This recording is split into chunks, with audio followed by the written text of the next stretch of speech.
Hello and welcome everybody to Thursday Eye on July 16th. And this time it's just me right now, and Alex is on his well-deserved vacation. So I will take over hosting too this week. And let's see if somebody else joins us. Until then, I will just go through the TLDR and let you know what is going on this week. Because it's been a big week, as almost always. No summer law this year. Let's go and start with the TLDR.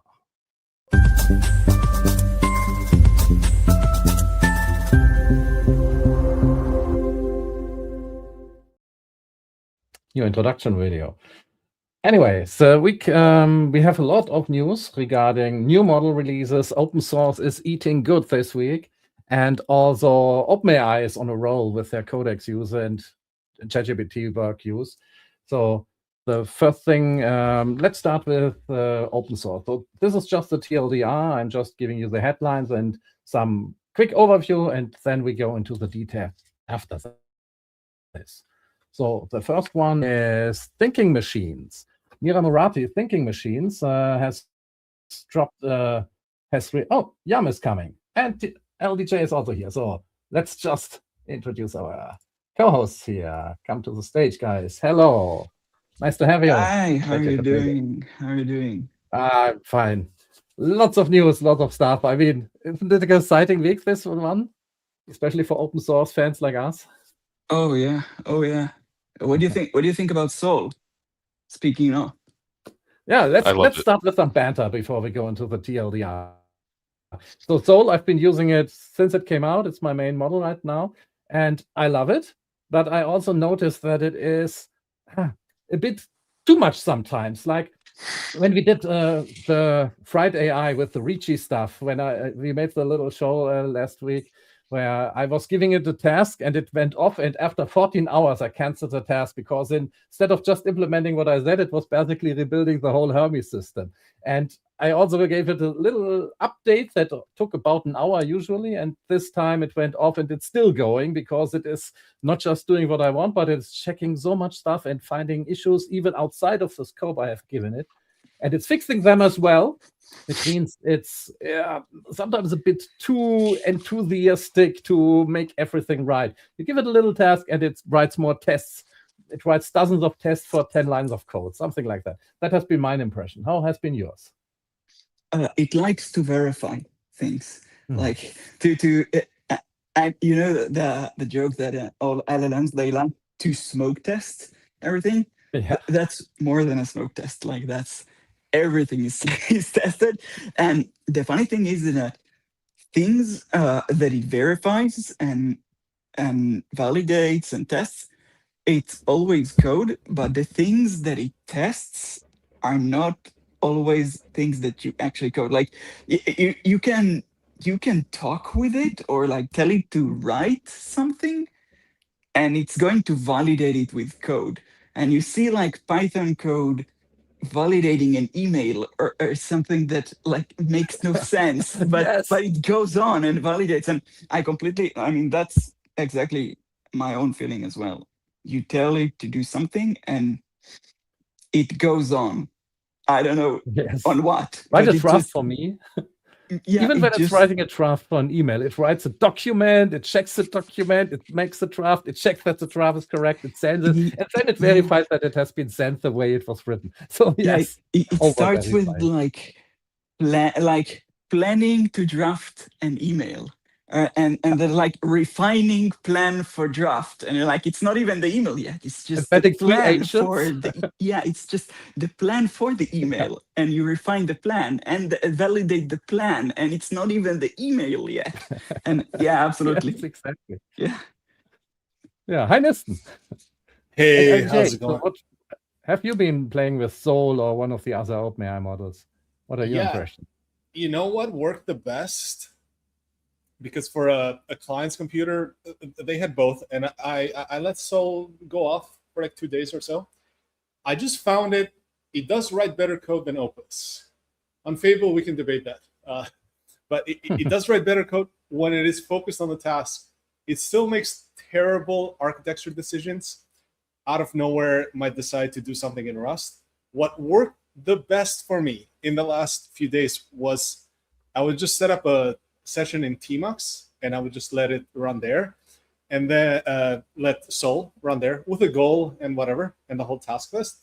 And then I would get Opus and now Fable, because they reset the limits, to every 45 minutes, just go in the Tmux session, grab the last 200 lines, do a good diff on what they did, and then review whether they're on the right track or not, or just send them a bunch of keys as a prompt to steer.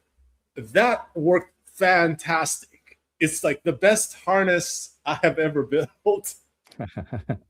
I'm doing it all the time. I'm doing it all the time. The thing is that they can gaslight one another.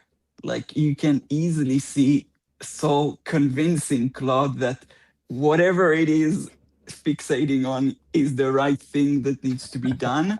And then you see like Claude starts to speak to you like Codex, which is very, very strange, but you immediately feel that, you know, it's like it has the Codex text in it, and you're like, okay, and you can't get it out of them, like, no matter what you say.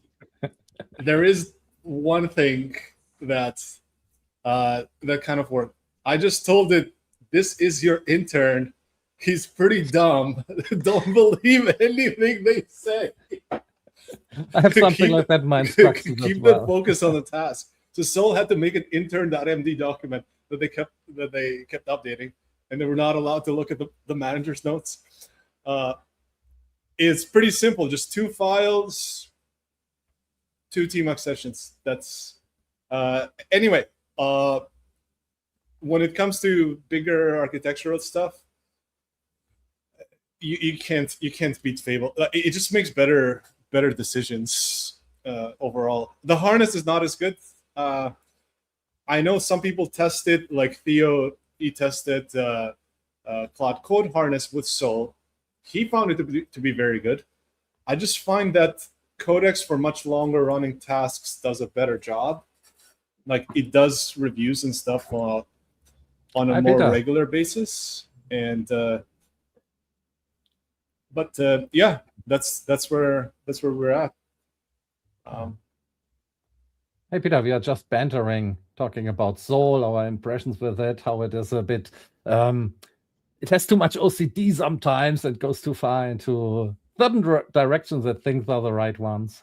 Yeah, you know, like I feel like the problem with a lot of models, and I think we go back and forth on this, and you saw this with like opposite iterations, is that it kind of goes between, or it follows instructions so well that it kind of goes into that OCD, or kind of being overly prescriptive, or overly responsive to your suggestions, and then they tune it back to be like, oh no, that was too much, so let's not listen to the user anymore. And it just like I feel like maybe this one is a bit too far, and I find it difficult. You know, when I just talk to Codex, I find that okay, but when you use Sol or 5.6 in like applications to do something, I find it quite hard to tune, so it doesn't like do very precisely what you ask.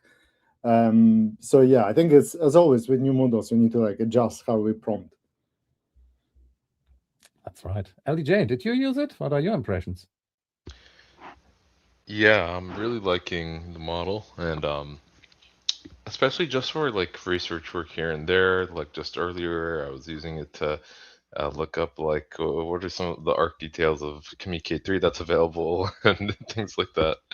And yeah, I haven't used it myself for front end that much over the past week, but I've seen a lot of demonstrations, and friends of the pod like Ray Fernando have been using it, and yeah, there's just some really impressive aspects about it, and on the show when we did the Mars test with it, yeah, is just overall it seems like a pretty well-rounded model. Shout out to Ray if you are watching. I met him in person a couple of times, and great guy.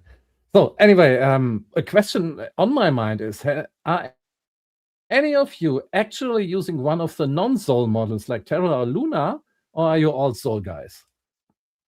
For normal. All Sol on my end. Just testing. I did some I did some large pools of agents for small tasks. When you need to do like massive parallel things, like go through all files and do exactly the same thing or something simple like that. I did that with Luna, and it was pretty good. Obviously, it's a very good model.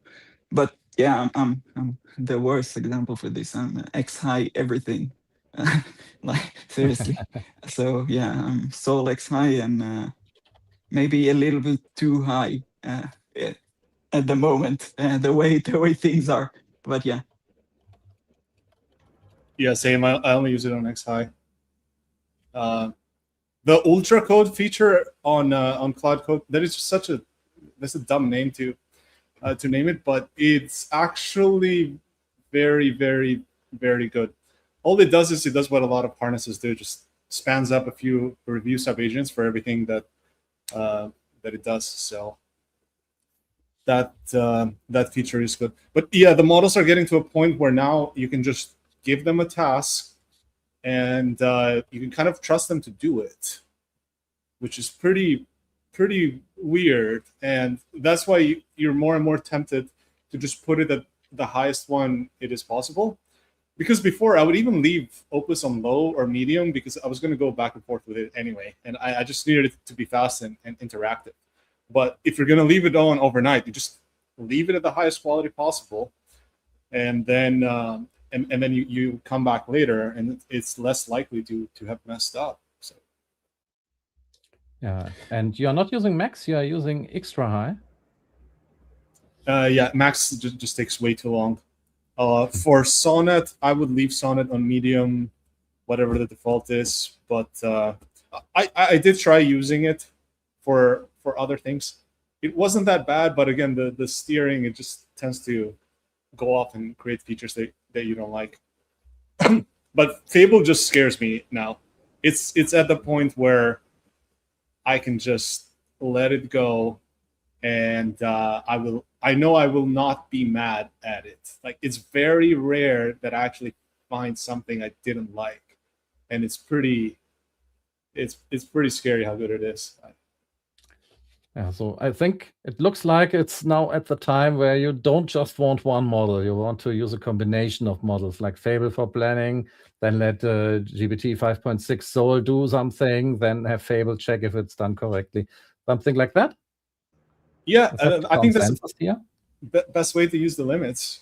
You get much higher limits with Codex. And I do think you get much better architecture and stuff decisions. But that's a matter of taste. For people that do Rust and stuff, they might want to do more Sol. I don't know. It just really likes converting things to Rust for some reason. One thing I find that I think the mistake people often make is that they're like, oh, my task is kind of simple, so I'm going to use like a cheap model for it. And I think that's kind of the wrong way around. Because like if your task is simple, in fact, you can use the most expensive model and it's not going to cost you a lot. Like, for example, if you're writing an email, why are you trying to save like half a penny to write an email when you might be doing them 4 iterations to like get it exactly right? Like, just use the most expensive model. That's not going to... actually, if you look at like the pricing of Fable, it's actually not that much. It's only expensive because you're doing like crazy loops and generating like 1 billion tokens. But like per token, like everyone, like, okay, most people who have a job can afford to use it like just for simple things all the time. So that's how, when I was still like in my subscription trying Fable, like that's how I would use it. I would actually not get close to my limits because I would just use it like in a simple way.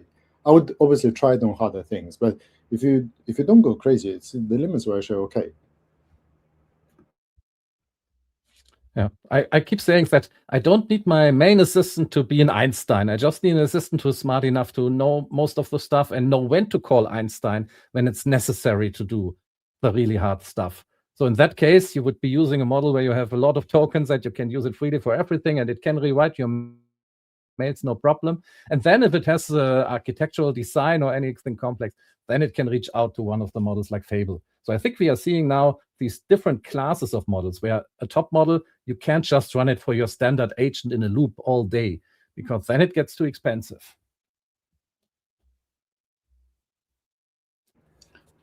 So, Peter, you also did something really cool, and maybe this is the best time to talk about it, since right now, for all our viewers that have joined so far, we are still in the banter phase at the beginning. I know it's been 15 minutes now, but this is cool, and I think now is a good time to show it instead of doing it later.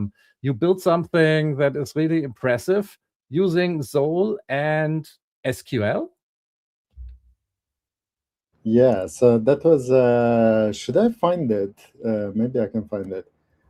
So what I was trying to take a think look. about is, yeah, let me share my screen. So what I was trying to think about is, what's the kind of dumb random thing I can do that is not necessarily like the classical things that everyone does. I don't know, like task apps or whatever.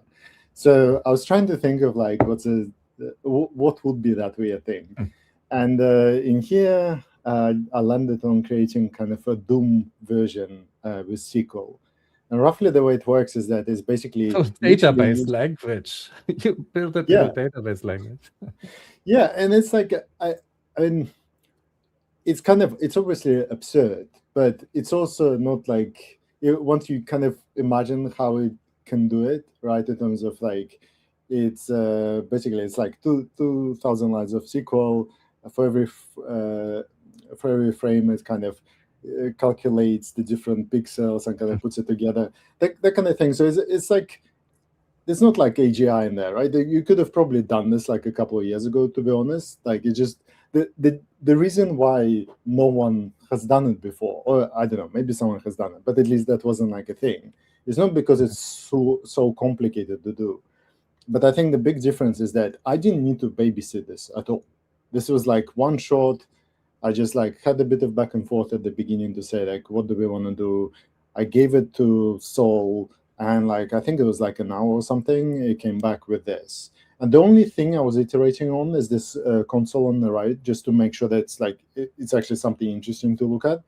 It was like a couple of iterations, but the rest, what you see on the left, that's all one shot, and it has like different kind of levels as well. So yeah, and I don't want to claim this is like, I know, such an impressive application, but it just kind of shows that you can now do random things that you don't have to babysit.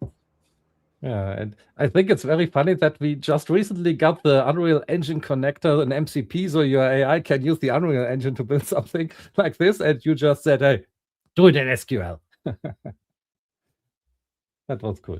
Okay. That's insanely impressive. This is not impressive at all. That's insanely impressive. I mean, yeah. Look, if I'll sit and think through this, I don't know, a little bit, I might come up with how to, I don't know, maybe conceptually how to do something like this. But that's like, that's the perspective with 3D, and it's also in SQL. That's incredible, man. Yeah. Next time we do the Railgun launcher, we do it in SQL if the other benchmark is saturated. Yeah, and I think one other thing that I did, let me find it, and it's maybe weird in a different way, is that it has sound as well in my ear, so I'm gonna mute that in a second. So it's I created a Minecraft clone. Can you see that? I don't know if you need to promote me. Yeah. Yeah, it's on the stage. I created a Minecraft clone in Lean, which is apart from something that you can use mathematical theories with, you can apparently do things like that.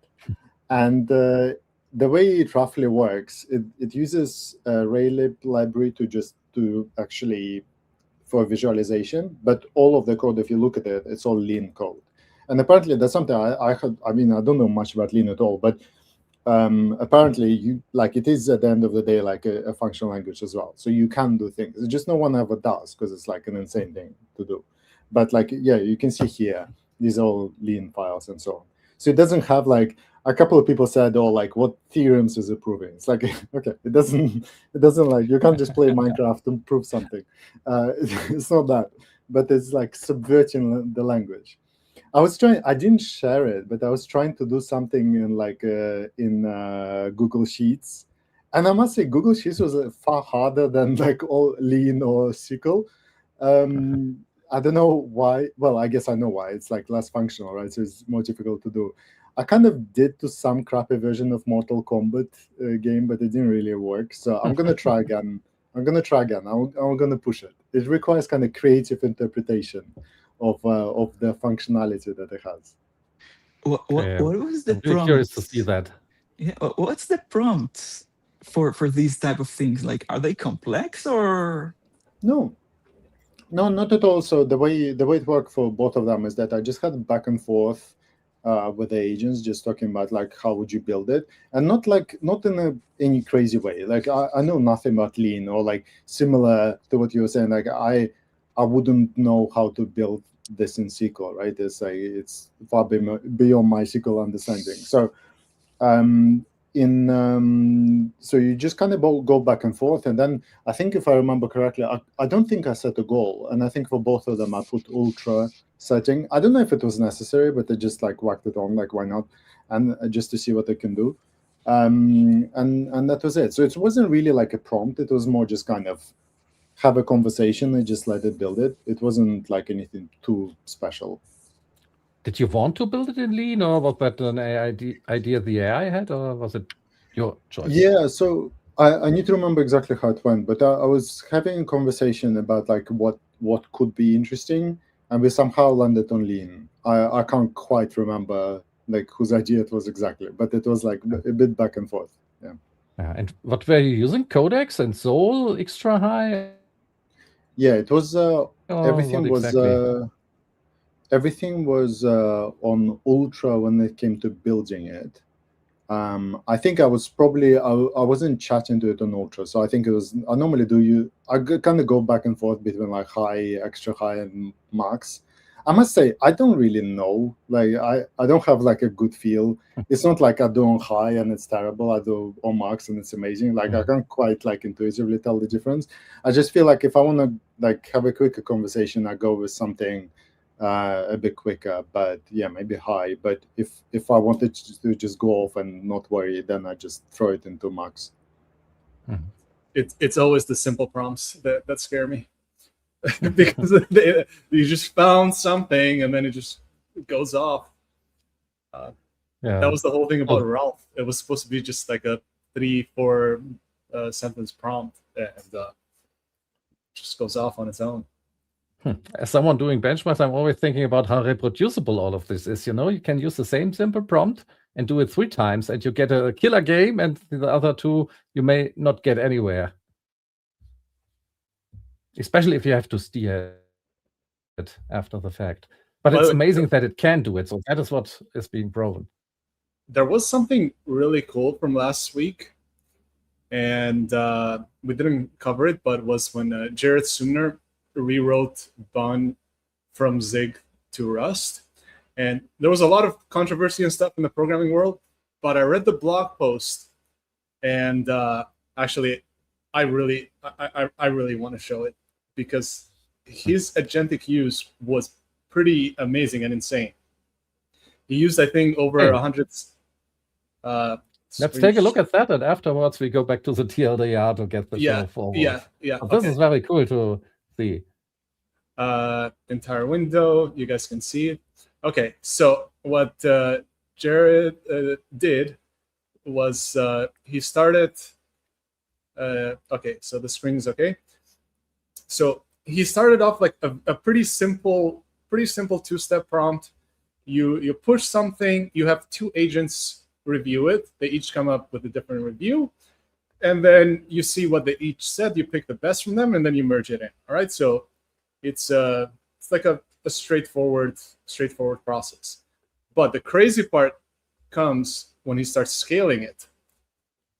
So these are all the commits over 11 days, 6,500 commits that it ran. And so there were a whole bunch of errors. I don't know how many 100, 1,000, 300 or something. So he split that up in between different work trees, and different work trees had a whole set of errors to each fix. And actually, okay, there were more. There were a couple of thousand. You guys can see it, right? Mm-hmm. Yes. Yeah. And then the trickiest class of errors was cyclical dependencies. Okay, so dependencies and stuff took. Okay, so he fixed 16,000 compiler errors, and then he just fired up the agents because the beautiful thing is the Bun already has a testing suite, whether it is compatible with NPM or not. So you can just grab all of the tests, the thousands of tests, and then you just start that. So this is what happens when you have unlimited tokens. He just started firing them up into different shards. So testing it on Mac OS, Linux, ARM, Windows, and this was over a period of a couple of days. And then, so as you can see, up till here, there wasn't a lot of coverage. But then to the very end, all the tests passed. So he announced like a few weeks ago, last month, that he was going to just attempt this. He was just going to try and rewrite it in Rust. It's just going to be a fun experiment. And now it looks like the rewrite worked very well and all the tests passed. So they might actually push it, which to me, it's pretty crazy. So there is there's that. I'll stop sharing for now. I'll have something cool later for the Inkling model. So let's go. All right, TLDR. Okay, I will play the transition again because it's a cool new video and it gives us a chance to drink something while we do the media asset. So here comes the restart of the TLDR.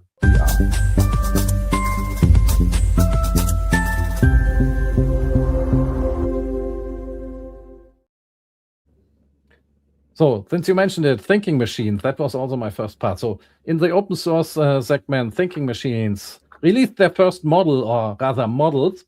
They released almost a billion MOE. That is 975 billion total parameters, 41 billion active parameters MOE.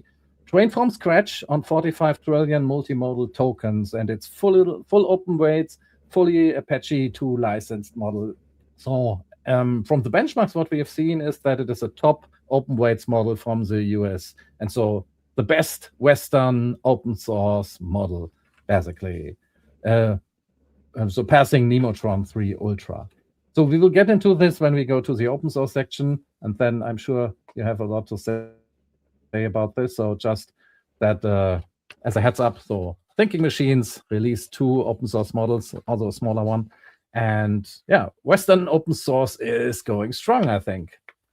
Another open source release, quite the different direction because it is a very small model, or rather it's a 27B model, so actually not that small, but it is now running, even on phones, like an iPhone, it can run because they quantized it heavily. And I think this is the biggest model that has been made runnable on the phones. We had some Google models that were very tiny, and this one is probably the biggest one that you can run on your phone now and has very good scores. And yeah, so local AI is also going strong because both are open source, the Thinking Machines models and this one, but the one you can run on your phone, the other you can in your own data center. And it's good to have the choice and the options. Although MOS VL Real-Time is also an open source 11B vision language model for real-time streaming video understanding with proactive speaking. So pretty much what the real-time models do, where you have duplex, you can give input while it's giving output, so this can react to a stream as it is happening and doesn't have to ingest it from the beginning. Well, that is the open source stuff, and we are all waiting for Kimi K3 to be released. The benchmark result, there is some stuff. So this is not a rumor anymore, and I think we can cover what we have, or we may get breaking news, we will see. But also Kimi K3 is definitely something interesting, and we should talk about it. Are we going to have breaking news? Yeah, the API was actually just dropped and announced like an hour or 2 ago, and it is confirmed 2.8 trillion parameters, and it has attention residuals. So doing attention basically across the communication between layers 2 as opposed to just classical attention. And yeah, it's really exciting. It's not quite open weights yet, but they said over the coming days that they will be open weighting it too. Yes, great. This is amazing. And yeah, we definitely have to cover this in more detail as we get in the open source section. Let's see. In the big labs section, we have a lot of OpenAI news, actually. So when I look at the notes, we have the amazing records of users. Now that Codex and ChatGPT became one app, so we have ChatGPT Work and Codex in a unified app, and the user amount of users, when we made the news, the notes for the news a couple of days ago, it was 7 million. Now we are up to, what is it, 8 million or 9 million? It is definitely 9 million now. 9 million active users of ChatGPT Work and Codex. So it's been exploding. And yeah, we will definitely look at this as well when we get to the big labs. They have made their own hardware. So you have a micro keyboard, which you can use for push to talk to Codex. And you have a dial to tune in the thinking and effort levels. And you can quickly switch through the model. So, okay. I didn't expect that. I was waiting for some other kind of hardware coming out of OpenAI. But yeah, it's a little thing. And yeah, if you are using agents with voice, it may be very useful to have something where you can quickly tune it in. So we will take a look at that gadget after when we get to it. Also, ChatGPT is back on WhatsApp, at least in the European Union and the area, because not all regulation is bad, and there's antitrust regulation which forced Meta to let OpenAI put ChatGPT back on WhatsApp. And hopefully that sets a precedent so it can get back to the other systems, because all these closed systems where a big vendor has a social network and the only AI allowed is their own, we wouldn't want that with XAI happening. And in that case, I think it's a good thing that they were forced to open up and allow another model on their system as well. There was also news about GPT Red, which is an in-house effort to find vulnerabilities, to do red teaming. And this automated red teaming effort was more successful in doing this than actually the people doing it. And it should help prevent prompt injections, for instance. We are all using our agents going out on the web, ingesting data from random sources. And it is super important that the model obeys the user and not some instructions found in some documents it got from the web or any other kind of attack. So I think this is a good effort. That is OpenAI. Also, there has been an incident or multiple instances where GPT 5.6 has removed home directories and files from there. And it has been confirmed by OpenAI that this is, yeah, it's a known issue, and they will change the system prompt in Codex to prevent this. So basically, it was a mix-up with some variables where it tried to do some temp stuff and it got there. And personally, I've seen something similar where it was trying to do an isolated test in an environment it created outside of the production environment. But it still, since it was on the same machine, it still had a connection. So I should have put it in a sandbox. It was easy to fix, but this was also something where I said, hey, you messed up. And the AI said, oh, shit, this shouldn't have happened, but shit happens. So always be careful what you do, have your backups ready. And yes, AI can make mistakes. Even if it's AGI or near AGI, it still makes mistakes like we humans do. And I think this will be true for a while. Grok also made something which is not an AI mistake. It was more a mistake by the company, or not a mistake, but it was pretty nefarious if you think about it, if you heard the news, where if you were using the Grok build CLIs, their own CLI agent, it was uploading all the data from your repository that you were working on to some Google Cloud storage for tracing, even if you turned off that the model should do stuff like this. So it gave it the whole history, even deleted files, end files, anything in your repository, which is a big, big trust issue. And yeah, when it was found out, they removed that, deleted the data. But can you really trust someone who does something like that, not by accident, but purposefully? And there's VDR, but VDR is only for enterprises, not for private or smaller users basically. So this was a major fuck up, I would say. And let's see, Google is also in the news. Google has released some new Gemma updates. Gemma 4 got some updates that improved it a little bit and in speed and performance and quality. So great to see them not just release a model and be done with it, but actually continue to provide updates. And one thing that we should definitely talk about is in other news that Demis Hassabis, the CEO of Google DeepMind, wrote an article, an essay basically, about where he proposes an AGI governance framework, where he wants a US-led authority that controls what is happening with AGI, because he was kind of skeptic before this, but now he is also convinced that AGI is only a few years away. So this is also a major change that we've noticed it. We noticed the inflection point where AI has become suddenly much more capable with the better harnesses, the better models, all of the things coming together. And now they are pretty convinced that AGI is not a dream in 10, 20 years, but something we will see in the next couple of years. And this will be, he said, greater than the discovery of fire or electricity, 10 times of the industrial evolution at 10 times the speed. And I fully agree with that. I also think this is for our humanity's acceleration and development and evolution. This is now, the axis is so steep, and this is the moment. So we'll talk about this as well. If you have seen the article, then I'm very curious about your opinions on this. Okay, I think that's it for the TLDR. So a lot of stuff to cover.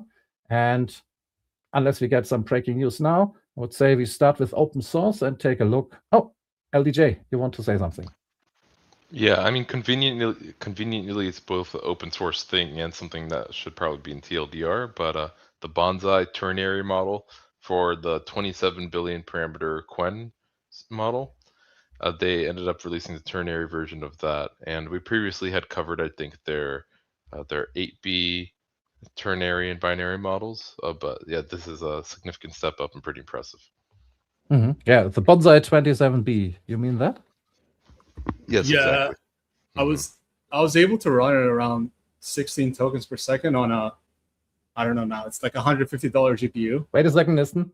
We can do it when we get to the point, okay? Let's just start the introduction and then we can talk about it.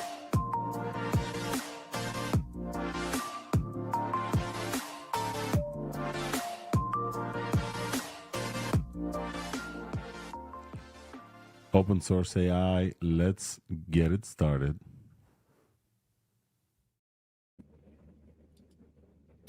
There we are again in the open source section for AI. So let's get started. Would you rather start, since you mentioned Prism first? Let's start with Prism. Why not? You just got started, Nisten, so please continue. Yeah, sure. So again, they have discovered this 1-bit technique that nobody else has figured out yet how to do. When we do other models, like the traditional way, you make some of the layers bitnet, and then you leave most of the other layers as like the important layers as either 8-bit or 4-bit, and you do a mixture of those, and you can get that to like an average of 2-point-something bit per weight, it's called. But this one is crazy because it applies to everything, even image generation. You do everything in 1 bit, the embedding, the output, and everything. So what they did was they took Quen 27B and they shrunk it down to 3.8 gigs, including the image recognition ink. So yeah, we have Quen 27B running. I have it running on my phone. It just goes at barely 1 token per second, but it does actually run, which is crazy. And if you have an actual GPU, even a very old GPU, a gaming GPU with like 6 gigs of VRAM, it will do 16 tokens per second.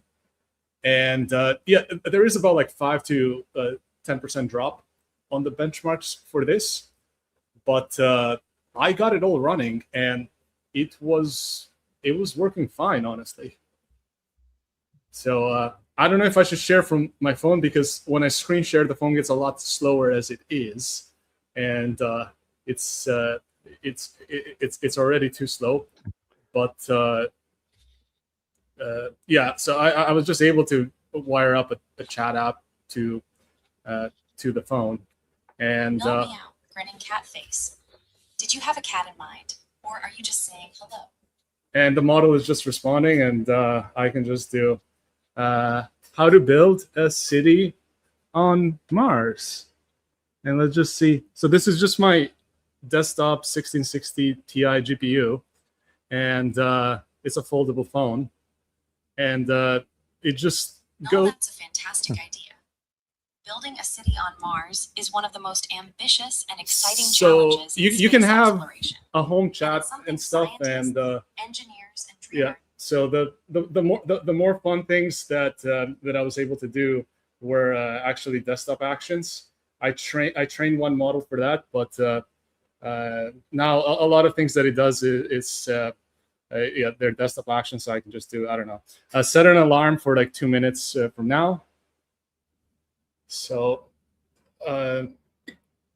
yeah, so there's Whisper Small on device. You can run a model on device. It can summarize your stuff now. Guys, stuff is getting pretty crazy.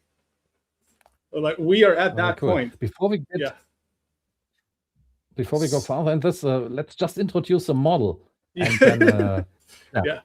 Basically, Bonsai 27B, which has been released by Prism ML, is a 27 billion parameter model. It is multimodal, has tool calling support, 262K context.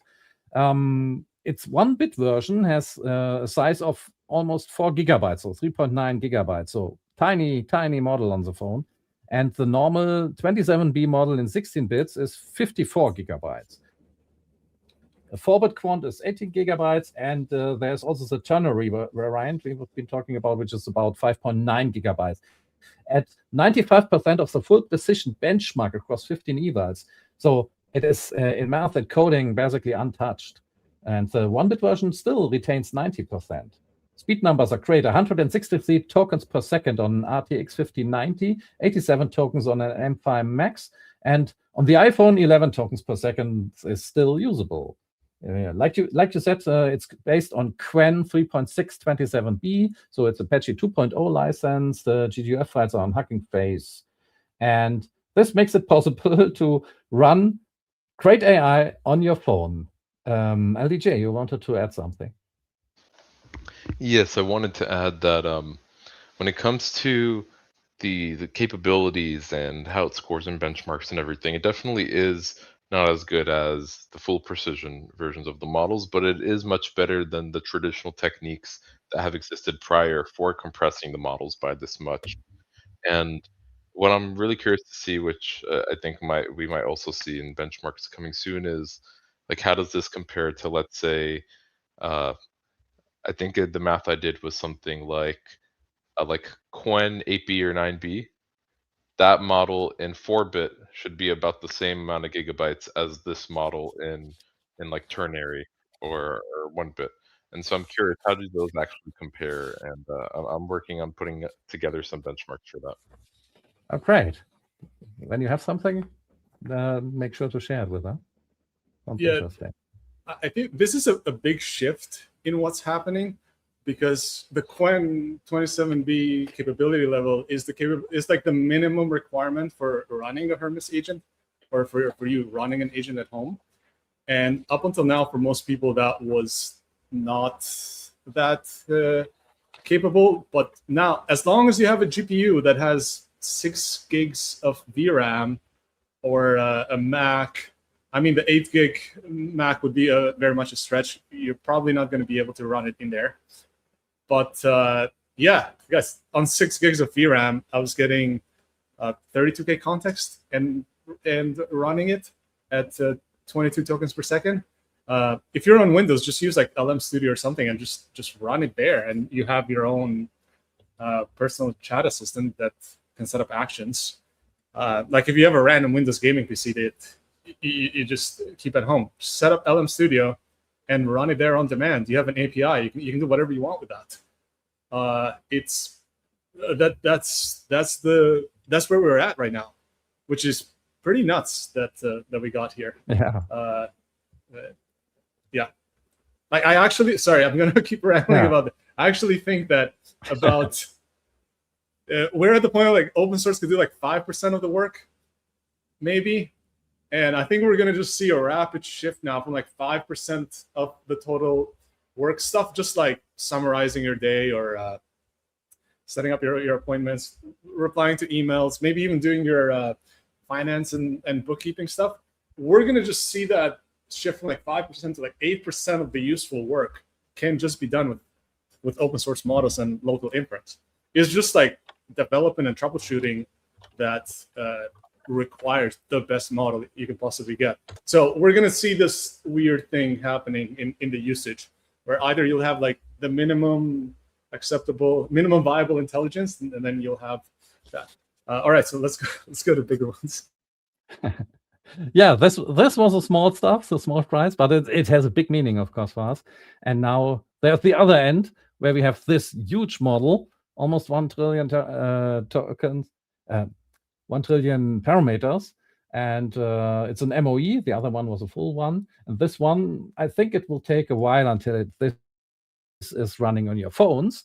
But having this available as an open source model is, of course, very, very welcome. Open weights.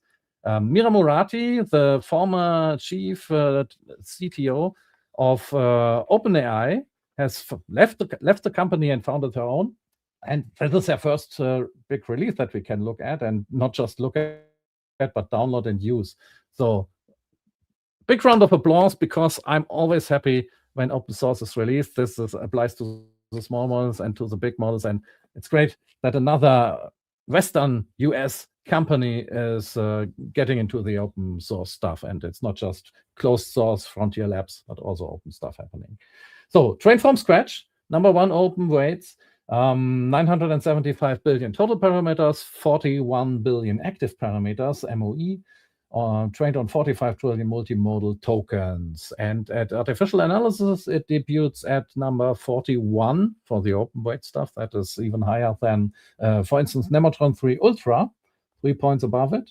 It can do text, images, and audio. Needs no external encoders. And interestingly, it was built in just 9 months on NVIDIA GB300 NVL72 systems. The scores are also very good. I personally, since I'm doing Wolfbench on the terminal bench stuff, I'm also interested to test this model soon.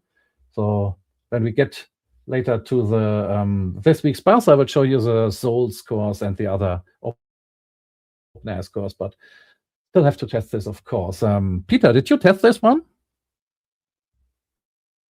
No, not yet. We just have it available now, so we should release some scores soon. But yeah, it looks like it's. I want to see it more, but it's certainly an interesting addition, and the fact that it's trained also independently, I think is interesting. And the reason why that's interesting is that hopefully it might give us like a bit different distribution to other models, especially for open model. Like that's particularly important, because there's not much point having a second tier model that is like exactly the same as the others. So hopefully, even if it's, let's say it's not the best model, it probably wouldn't be, right? But it's their first one. But the fact that it could be different, it could be quite a nice help, like in many different ways. Even if like you need to, I don't know, generate something, generate a bunch of different ideas. Like it's good to have different distribution. I read that it was trained on some of the Kimi output. So it's also using some of the Chinese models as a source, basically, and also techniques from them. That also led to some outcry like, oh, it's just based on Chinese technology. But I think all the technology in AI is based on the other and this and so on. It's a process, it's science. And you can't just say they take only that stuff from one country or another.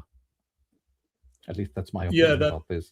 And that news coverage was very annoying, because the DeepSeek architecture and a lot of the their attention stuff. Even Anthropic uses them. Everybody uses the open source DeepSeek research. Also, everybody uses other LLMs to clean up the data as well. So you take original data, and then you get the other LLMs to just like clean it up, remove stuff, put it in the right order. So yeah, I feel like it's underappreciated, and they made some architectural stuff improvements too. By the way, I can share that because I had Fable make a 3D animation of it. Oh yeah, you did something very interesting. So let's look at what you made. Yeah. So what are we looking at? So we're just looking at every single thing that you see here is just a file that's on the model. So what we're looking at is all the layers of the model and just how they sit on your hard drive. And I made an animation to tell you exactly how big they are. So we can just go on any layer here, and I made it as a teaching tool, and so we can see all the layers of the model, and then so you can drag and you can pan around, and then we can see, for example, we have the KQ V weights, so key query value. And we can see exactly how big that weight matrix is. So if it says it is 12.6 million, that means in 8-bit, that's just 12 megabytes. But in 4-bit, in NVFP4, it will be about roughly 7 megabytes. And we can look through the entire model here, basically. So we can just click on every layer, and then we can see that for each layers, how many routed experts are. So there is a pool of 256 experts, and this is just posted on my Twitter. And so this gives you a visual view on how the model actually works, and all the code and explanation for it is here. So you can just check it out on my Twitter and search for Inkling. But yeah. So what happens is on every token that's being generated, it starts with the text embedding, or you might have audio embedding, or you might have vision embedding. And then so it goes from the first layer, and then on the left here, I think we can even like maybe zoom in a little bit.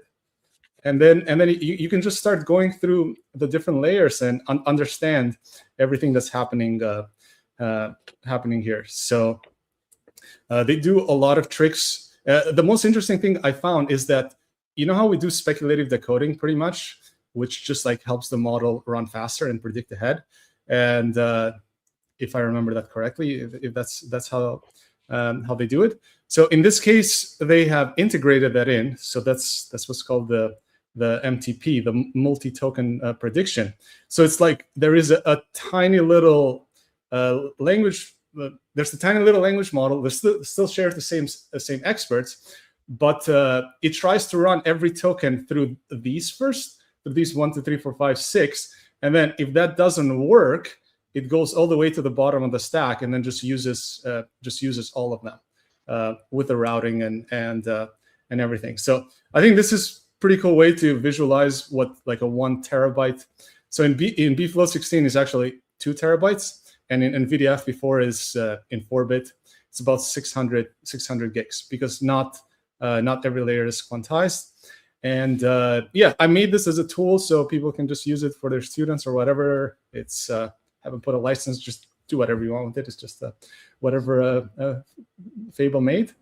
And I thought it was a pretty good way to explain. And I found it interesting that Fable could tell, because I only gave it the configuration. I didn't tell it much else because I didn't want it to get triggered, because to think that I am doing like LLM research, and it was able to tell just from the config alone that this was the DeepSeek V3 the DeepSeek V3 architecture. So yeah, you can just keep pressing through this and go through each layer, and then you can see exactly how many megabytes or kilobytes. So the layer norms are just like a single normalizer, so it's not a weight matrix.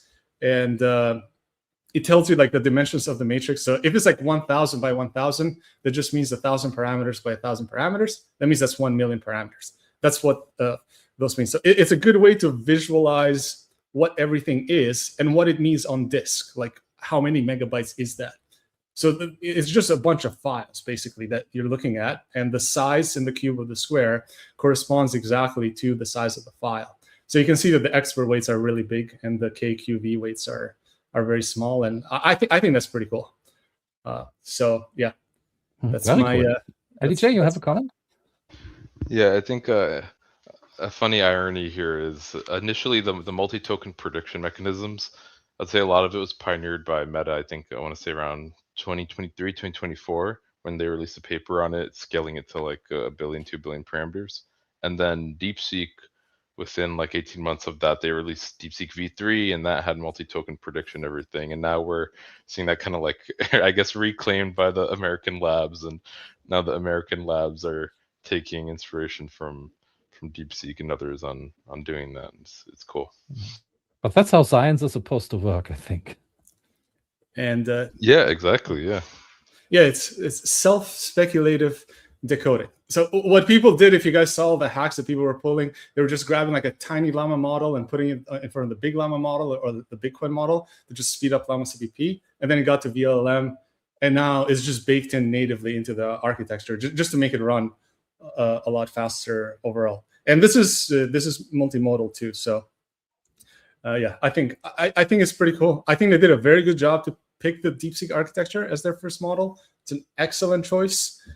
And they even introduced some of their own improvements. So the way that they don't use rotary embeddings, but yeah. Anyway, we could ramble about that for a while because I don't fully understand it myself. So yeah, that's it. That's my show and tell. So that was Inkling. And there's also a small preview that is not released as far as I know, but it will come. It's 276 billion parameters, 12 billion active parameters. And it's also pretty competitive with this. And I also found it interesting that they specifically fine-tuned it to say, I don't know when it's uncertain rather than hallucinating. That was also pointed out. And the price, $4.68 to $9.36 depending on for the output and input token. So it's pretty cheap, about average for this size, I think, for the size and quality category. Yes, so much about Inkling. Let's move on to the next thing. This is MOS VLL. Have you heard about it? Let me just bring it up. So this is this one. Sharing again.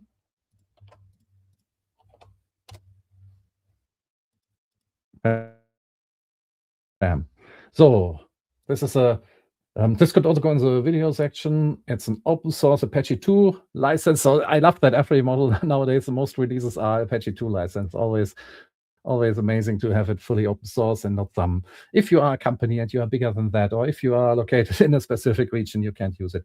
So great to have fully open source. MOS VL real-time open source 11 billion vision model for real-time streaming. So it has a cross-attention architecture. It is a vision language model for continuous video streams. So it's not in turn-based, watch the video, then answer. This one is watching while it's generating. It can be interrupted, can change its answers depending on what happens in the scene, and knows when to stay silent. It's a 22.7 gigabyte model size. So you can run it locally on your machine if you have a modern graphic card, which is important for real-time stuff.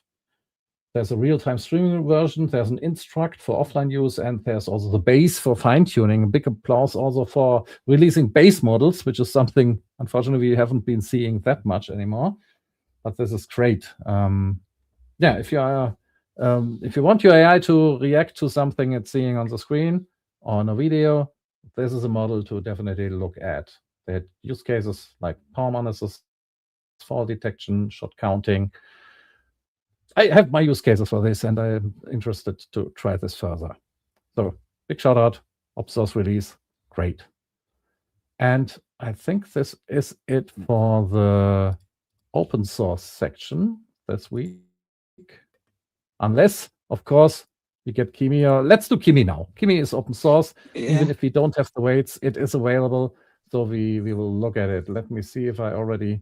while I bring this up, and DJ, you wanted to say something about it, and I'm sure Peter also has something to say. Yeah, so since this is so new, I don't Yeah, have for Kimi K3. Yes. Yes, so yeah, 2.8 trillion parameters. They didn't say exactly how many active parameters it has, but they said how many total experts and active experts it has, and the models aren't only experts, but based on my rough napkin math, it would be about like 60 to 75 billion active parameters for the model. And it's a native vision model, they say, which usually these days when they say native vision model, they're referring to having no encoder and directly into the model. So if that's correct, then that's really interesting. And then you have a million token context. And I don't think they actually have released any benchmarks for it yet, but they say in the coming days it's going to be released open weights, and so I imagine benchmarks would inevitably come out with that. And the price is about half the cost of Opus 4.8 and 5.6 Sol. That's expensive. It is quite expensive, but I think Peter has probably done some of the most testing than anyone has. I remember you put out what it was like 30-minute, 60-minute video. Yeah, it's it's private now. Yeah, we slightly got a bit trigger happy with that one. So we're gonna re-release it in whenever it comes out properly. I think they haven't tweeted about it yet. So is that right? I don't think I saw a tweet like when I checked half an hour ago. I don't know if they have. So yeah, I think the timing is a little bit unfortunate because I think we're gonna get like a flurry of scores now, and I think my sense is that it will be a little bit confusing. That I think there will be some benchmarks where it's just gonna do amazingly well, and there will be others maybe it wouldn't do as well. So I think it will be quite confusing for people to say like, oh, is this going to be like better than Fable or not, and so on. So it's I think it will be difficult. In my personal testing, I mean, I don't know how much I should say considering it's not out yet. I think I had kind of slightly mixed views personally. Like I wasn't like blown away by it. It doesn't make it a bad model, but I wasn't like, oh my gosh, we have open source Fable. Like I didn't feel like that. So, but to be clear, Peter, the model is actually out on API and everything for people to use. It's just not released open weights yet, but it is out. Yeah, I just don't want to, front run the announcements. I think that's not very nice to do, which we can do. So, yeah. So, but yeah, but look, I think all I want to say is that I think it's worth trying it out yourself properly, because I think to anticipate the conversation, I think it will be very confusing. That when there'll be a lot of people, which we already saw, which are like, oh my gosh, it's so much better than Fable. Everything else is trash, and it's like, this is it now. Like, I don't think that's true. But is it like a bad model? No, I'm sure it's like a jump versus like previous models.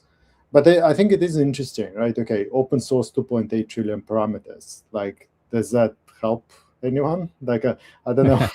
It's a kind of like, okay, good. What can I do with that?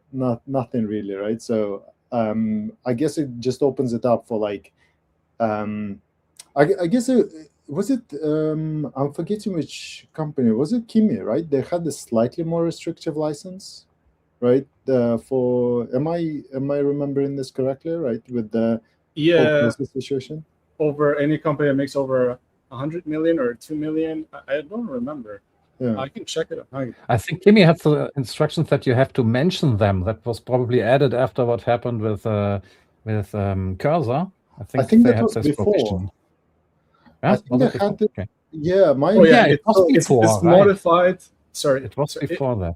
It's modified MIT, so it's still an MIT license. And then in the end, they just say our only modification part is that if the software or any derivative works thereof is used for any of your commercial products or services that have more than 100 million active users or more than 20 million US dollars or equivalent in monthly revenue, you shall prominently display Kimi K2.7 code on the user interface of such product or service. It's just the last one I read. Okay, so you just have to mention it. It's still MIT. All right.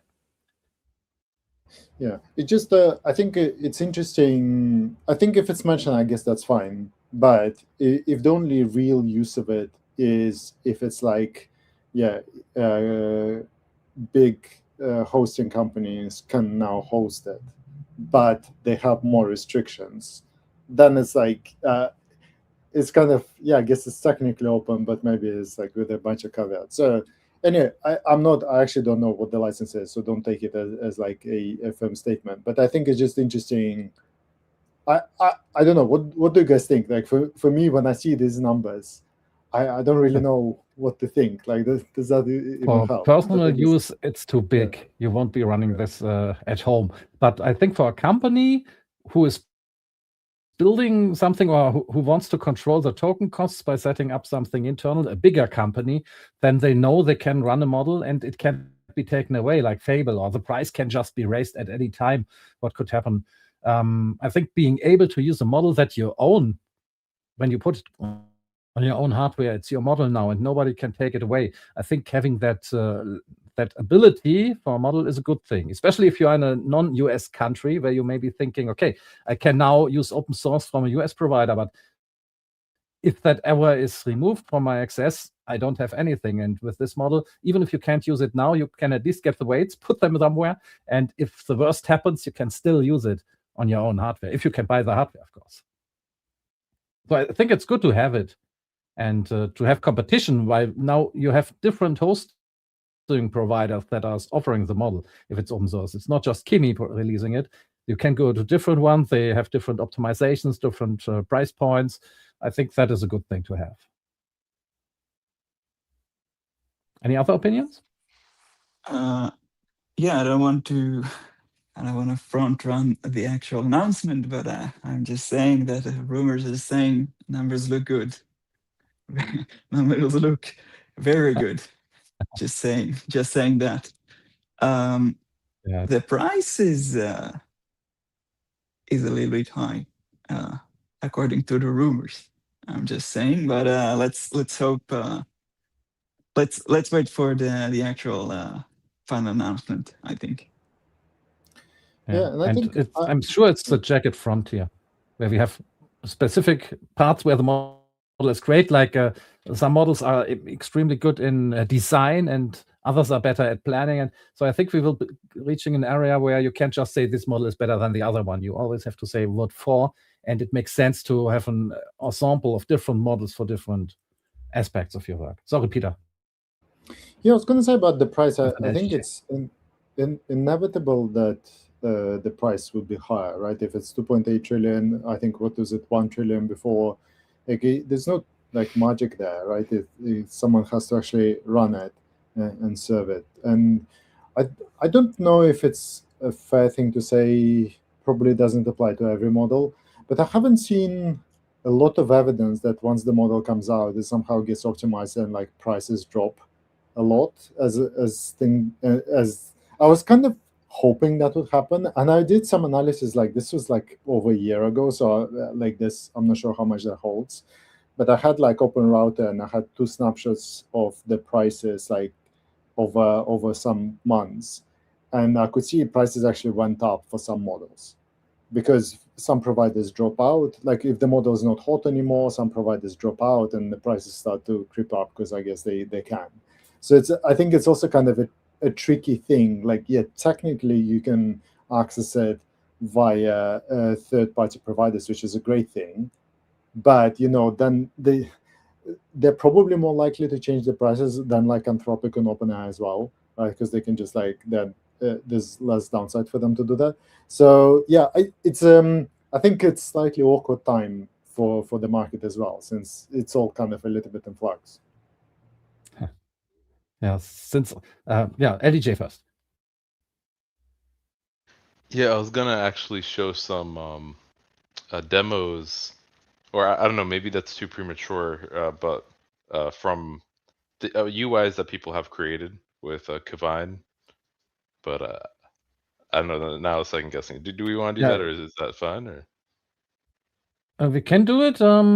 Let me just add something to the pricing thing that Peter mentioned. Since I Okay. work for a company, CoreWeave, that is also doing inference, our CoreWeave serverless inference, where you can use these models. Kimi K3, we are definitely looking into making it available as soon as possible.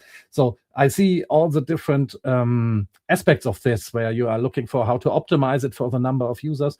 You have to provide this model, and it has a 1 million token context. The context window is 1 million tokens. So that is very big, and also often something where different providers provide different limits.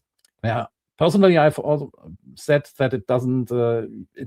It is often not useful to provide 1 million tokens at a slower speed when you can't even use the full quality up to the 1 million. So it sometimes makes more sense to limit the token window and provide faster inference for that. So different providers make different decisions, and then you have to really look at the providers and choose the one that is most appropriate to your use case. And it's usually features and instead of price where they are competing right now. But let's see how it changes when there are more providers or people are able to use better models locally. I envision in a short near-term future, like if you have central heating, you invest a lot of money and you are able to heat your whole house.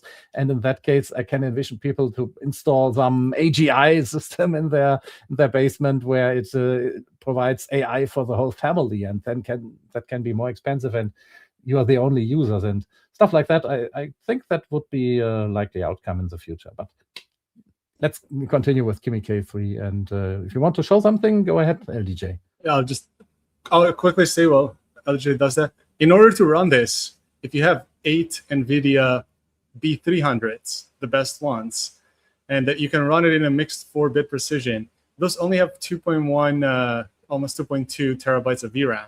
This is 2.8B model. So even in 4-bit mixed, you would have like 1.6 terabytes just for the model, which leaves you like 600 gigs for the 1 million context. That's cutting it very, very close. Like that's just like the bare minimum to just run it fully and serve it on the bare minimum hardware is 8 B300s. So that's interesting. How much is that? Yeah. Like $1 million or something? Half a million. Half a million. Yeah. So Wolfram, I do have the link in the side chat.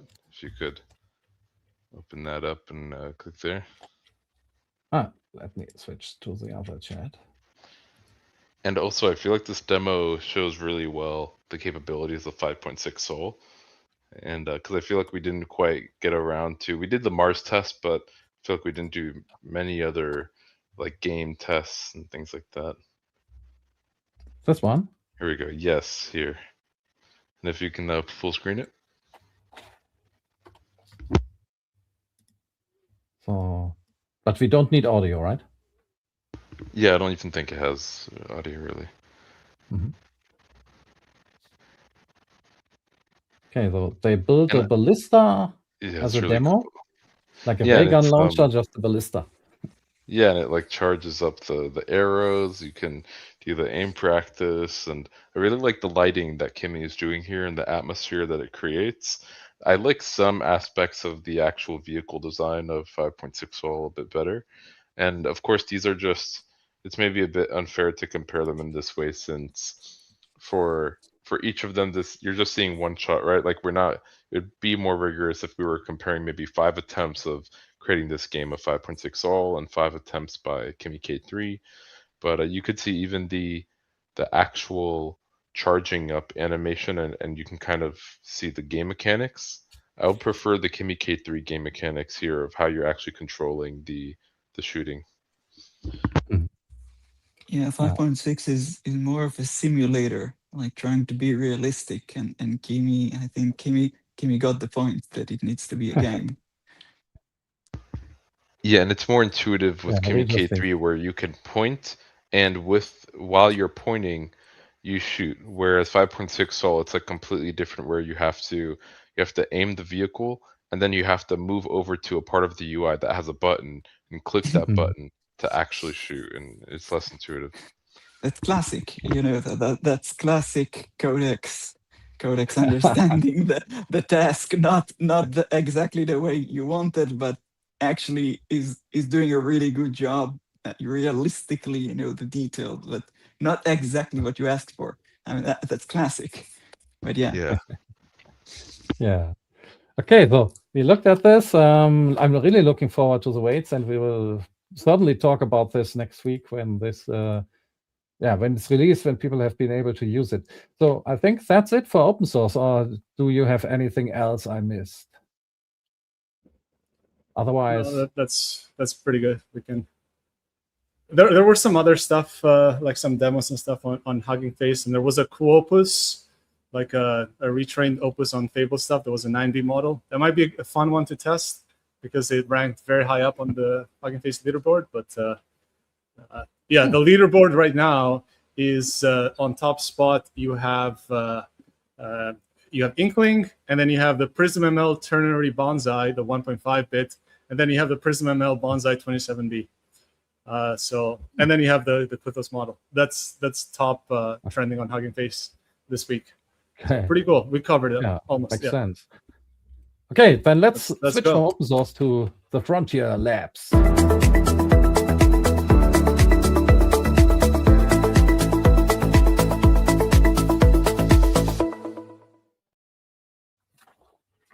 So the Frontier Labs stuff. OpenAI is in the news in many different ways, as we mentioned in the TLDR. Like, let me bring up the visualization because Alex has this great, I think it's still Nano Banana 2 powered tool where everything gets a beautiful visualization, and I have them here. But while I do that, maybe let's start instead with a little discussion before we get to the OpenAI stuff. Let's switch this up a little. First discussion, then the news, because this is something we definitely have to address. So, what happened? Like I said in the TLDR, Demis Hassabis, the CEO of Google DeepMind, has written an essay about where he proposes AGI governance framework, where the government or every major lab CEO has endorsed it, where this is a consortium of people trying to guide the development of AI with some specific rules like voluntary pre-release safety reviews. Maybe that is something that has been happening while the models have been released later, and Fable had been retracted for a while.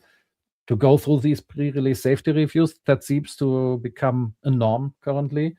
Dynamic benchmarks updated quarterly, agentic behavior and deception testing. A lot of this, what Anthropic is doing and posting about. Watermark requirements, so stuff can be seen which AI created it and that it's AI generated. Although I'm personally not a fan of this because most people are using it in some way in everything, and in that way, it's maybe even more useful to just watermark stuff that's not AI generated in a way, if that is possible. Coordination mechanism for slowdowns. This is also something, a coordination mechanism for slowdowns where AI can be slowed down so it doesn't disrupt the economy too much. This is interesting that such provisions are even considered to support or slow down AI movement stuff, which applies to open and closed models. It would be industry funded, but independent and with third-party auditors and prestige incentives. Because the reason he wrote this essay, apparently he changed his mind and is now of the opinion that AGI is just a couple of years away and not decades. Considering the amount of the speed, the acceleration of the acceleration we are seeing, where we are seeing these models coming out ever quicker and the quality raising. And there was it a year ago or something where the ceiling was reported and are we gonna hit it? And we are so way past it that the question is there another ceiling or are we just accelerating for real now? And with recursive self-improvement of AIs, I think the acceleration will accelerate further. And that is why he proposed this. And the CEOs of a lot of other AI companies, Sam Altman from OpenAI, Mustafa Suleyman from Microsoft AI and Satya Nadella from Microsoft, they agreed with him. His own boss, Sundar Pichai, as well, of course. And yeah, so they are planning this. It has got a lot of impressions, millions of views, so many retweets. So let's talk about this. What are your opinions? Have you seen this? What do you think about it? Who wants to go first? You want? Against, including the government. I'm against. Next question, please. Anybody else? Yeah, I haven't read it, but when you said earlier, Wolfram, that like every major AI lab CEO supporting X and Y, are you saying that they've just specifically announced support for his essay, or support for just like the broader idea of having some type of governance body? Yeah, basically Sam Altman said this is a thoughtful proposal. Satya Nadella was just talking about the goal of a frontier ecosystem. So it goes in that direction. I'm not sure if they would sign it the way it is, but it shows that they support this endeavor. And of course, they would be part of this if there is some government sanctioned body regulating AI. They would definitely have their chairs on this. Yeah, that's always the thing. Can we trust the people to have our best interests at heart? And even if they did, would that mean it's the right thing to do? And could they even steer something that is so fast? Yeah, my view is like bad regulation is definitely possible, but I think it's one of those situations too where if some form of regulation is inevitable by the governance body that's like the country where a lot of the labs are, then it probably is preferable to front run that with something that's like a more preferable type of regulation you could propose, other than the less preferable type of regulation that might be imposed that is maybe more harmful and less rigorous that they would otherwise put in place. Yeah, that's a good argument. So you would rather have them try to steer it instead of having governments without all these AI lab people steer it. Because that is even more scary. Well, I'm not saying necessarily the AI lab people are the ones that should be, or like the CEOs should be the ones steering it, but I'm saying having some type of people from the field proposing ideas and having those put into law before just politicians come up with some bad ideas that they put into law themselves, if that makes sense. Yeah, that makes sense. Yes. So the question is, yeah. Go ahead. No, you go. If Mustafa Suleyman supports it, it's probably bad. We saw what happened to Microsoft Bing after Reid Hoffman just shoved him in there. And I think Sam Altman in this, he's just playing both sides, as Sam always does. And a lot of us tech bros do. We play both sides on it. I don't see other AI labs having supported it. Like I only see these four. I think Anthropic is obviously not on the list, interestingly, although Anthropic is the one clamoring for regulation the most. Out of all of them, Anthropic is not on the list. I think making a monoculture of regulation is a terrible idea. Like if you're afraid of evil AGI, then the worst thing you can do is just give it complete monopoly to also control all the laws, all the government, and no one else can challenge it. And that just kind of violates the democratic process philosophy in the first place. If you like democracy, you should not have a central regulation for one AGI to rule. I think they're just trying to form an oligarchy here because they feel like they're just losing their market and they don't have any more control. So this is just the same play over and over again since GPT-2 was since nobody wanted to let GPT-2 out to be released to the world. I just think it's a better idea. And it comes also like as nerds, even if you saw in university, you see like very weird arguments between the roommates over like how you left the sink and how you did stuff, because people are just trapped in their bedrooms and they don't think that in the outside world there is no shortage of problems to be solved. In fact, there are more problems being created than being solved in the world today. Like there is no shortage of work to do. The models are not good enough yet to like fix your drywall and repair bridges and take care of your grandma. And like we have a crisis in that. We just need to. The worst thing we could do is just let EU style or Canada style regulation just start to take 20, 30 years to be approved, because we don't have that time. And yeah, I think it's a terrible idea. Look, I do agree around basic safety stuff, about around basic biology things,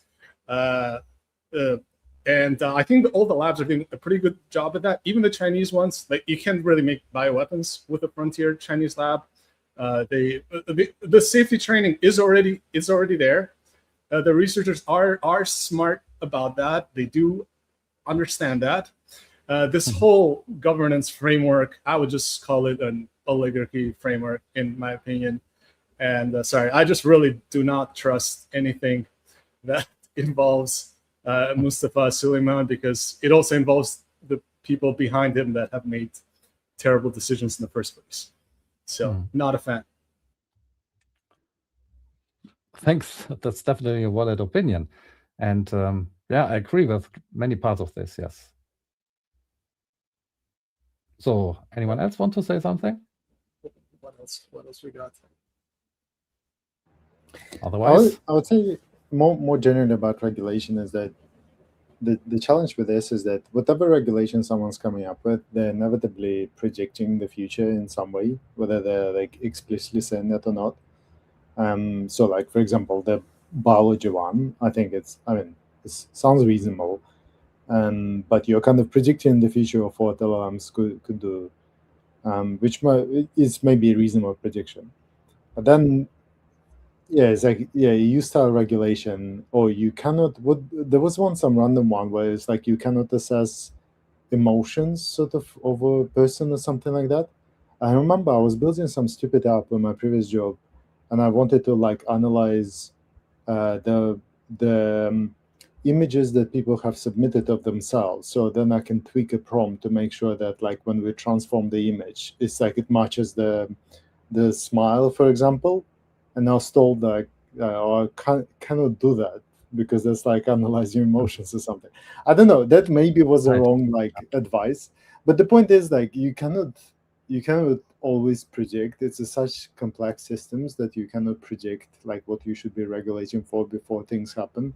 So I know everyone's like, oh yeah, we should be regulated so slowly, they should be getting ahead of things. I don't think so. I don't think you should regulate before you know what you're regulating. Like if when harms happen, like let's try and clamp down on them and regulate that. But before they happen, like Demis is a smart guy. Like he's not saying like nonsense things in terms of like, yeah, maybe pre-release safety reviews. I mean, that sounds reasonable to me. But yeah, the problem is with regulation is that subtlety doesn't really exist, because once it goes through like many hands, many political reviews and so on, like it kind of comes down to, are you pro or against? So you're either killing it or are you supporting it? I know, exaggerating a little bit, but it's not far off from that. So even if them is things like, oh, this very nicely balanced, carefully thought through, like you should imagine what happens when it's through 7 committees and I don't know, 3 presidents, and then what? Like it's not going to be that subtle. Good intentions and then subverted. LDJ, and I have a quick opinion after that. Yeah, I was gonna say like it's of course hard to also consider all the counterfactuals of, okay, if we left it up to the politicians, what regulation would they create? Or if we left it up to the alignment teams at these companies or the CEOs, what regulations would they create? But like generally in terms of like at least 2 possibilities I could think of, or things that have actually been specifically proposed, there has been in the past proposed like flop limit. I think at one point, at least temporarily, this was actually a thing like that was literally imposed of, hey, if it's above this amount of compute that it was trained with, then like it's like not allowed, or it has like these very strong limitations on what you're allowed to do with it. And I think on the flip side, what's being more so proposed now by AI labs, which I personally like more, is, hey, if you're going to have some type of limitation or some type of threshold, that threshold should instead be set by a certain system actually failing certain safety tests, as opposed to just arbitrarily saying like anything above a certain amount of compute is like disallowed. And I think there are some qualms with both of them that people can definitely have. But if I were to pick one of those ideas, I would definitely lean towards we should go more in the direction of actually explicitly safety testing the models and certain high risk capabilities. Like, will it actually be able to successfully make a nuke for you? Da da da. And then like those types of tasks where I think it makes much more sense to disallow models based on them failing those types of things, as opposed to just, oh, it was trained on this amount of compute. Yes. There are some useful regulations that they could make. For example, if there are things around compute and data centers, they could decide to dedicate about 5% of data center capacity to just doing local medical AI use, local open research for students, or local healthcare use. So there could be regulations around that. I think that would make a lot of sense. That would help a lot. But the thing is that governments tend to always not refactor their own code, their own legal code, because it's a lot easier for them to just dump new code in. And this is what I hate. It's just like the worst interns you could possibly have on a legal code base. That's what your politicians are. Instead of like refactoring the stuff that you have that is causing like race conditions and contradicting each other and doing your job, you're just like dumping in new stuff because it's a lot easier to do that. And they're not thinking about, what do I actually need to support my constituents as if the AI does replace jobs, or as this gets better. Like, do I have enough to provide basic income? Do I have enough GPUs to take care of basic services and take care of seniors and run all the robots that are going to be needed as there's less and less kids being born? Like, there could be a regulation mandating a minimum compute or a minimum compute ability for government or municipality to just run their services on their own. And a minimum number of kids to have. Okay, that's a whole other discussion. We won't get into that here. But also the safest AI is one you can have at home and unplug. So they are not thinking of this as to how people are actually going to use it. They're just thinking it a few steps from their own trapped in a room with a roommate's point of view. And And you mentioned unplug. In the end, AI always has to run on some hardware, and the hardware is already, if it's on the internet, it has an IP address, and it is connected to the net. So it's not just running in the cloud where you don't see it anymore. So someone has started this. If it has been an AI that created a virtual machine or anything, it has still been a human that ran it initially and gave it the order. So there's always a human behind this. So just saying. Anyway, I think they're proposing that everybody uses their APIs at the very end. This is not a proposal to make everyone compute independent and have control over it. This is one assuming that they're going to be the oligarchs, and we're just in a form of benevolent digital feudal lords. That's how they think of it. So sorry. Okay.